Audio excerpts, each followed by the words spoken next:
ہماری شریعت میں بیوی کا پیار والا نام رکھنا یہ سنت ہے، لیکن دھمال والا نہیں۔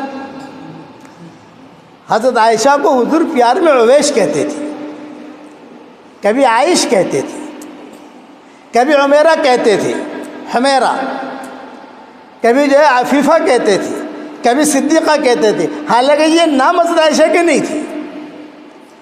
حضرت عائشہ کا نام تھا عائشہ، لیکن پیار میں حضور صلی اللہ علیہ وسلم کبھی عائش، عویش، حمیرہ، عفیفہ، صدیقہ ایک کہہ کے پکارتے تھے۔ میں عربوں میں بیان میں کہتا ہوں، جو آج تمہاری عورتیں جمع ہوئی ہے یہاں، ہمارے یہاں عربوں میں اس سے زیادہ عورتیں جمع ہوتی ہیں مکہ مدینہ میں، اور وہ بھی ہال بھی جمع ہوتی ہے ماشاءاللہ، لیکن وہ مغرب بعد جمع ہوتی ہے۔ ان کے یہاں ظہر بعد جمع ہونے کا رواج نہیں ہے، مغرب بعد پھر عشاء بعد بیان ہوتا ہے، پھر کھانا ہوتا ہے، پھر رات کو 1-1:30 بجے واپس آتے ہیں وہاں سے، تو بہت عورتیں جمع ہوتی ہیں۔ تو میں عربی ہوتے ہیں تو میں نے عربوں سے کہتا ہوں کہ بھئی تم بھی پیار والا نام رکھو لیکن دھمال والا نہیں۔ تو پوچھتے ہیں کہ حضرت دھمال والے کا کیا مطلب؟ میں نے کہا لیلا نام مت رکھنا، وہ لوگ لیلا نام رکھتے ہیں۔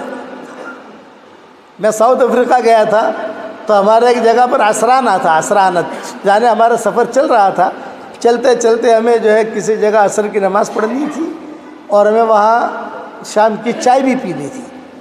تو سورت کے تھے ہمارے ساتھی، مولوی صاحب تھے، وہ چائے پینے کے لیے ان کے وہاں ہم گئے، نماز بھی پڑھ لی ہم نے، اور جب چائے پینے کے لیے بیٹھے تو بیٹھے بیٹھے جو ہے اپنی بیوی کو کہتے کہ اے گوری بھجیا موکل، گجراتی میں گوری گوری۔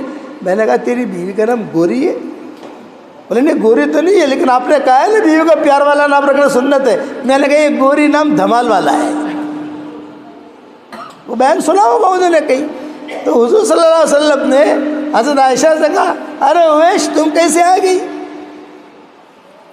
تمہاری باری تو نہیں ہے، تم کیسے آ گئی؟ تو حضرت عائشہ نے جواب دیا یہ اللہ کا فضل ہے، اللہ جسے چاہے دے۔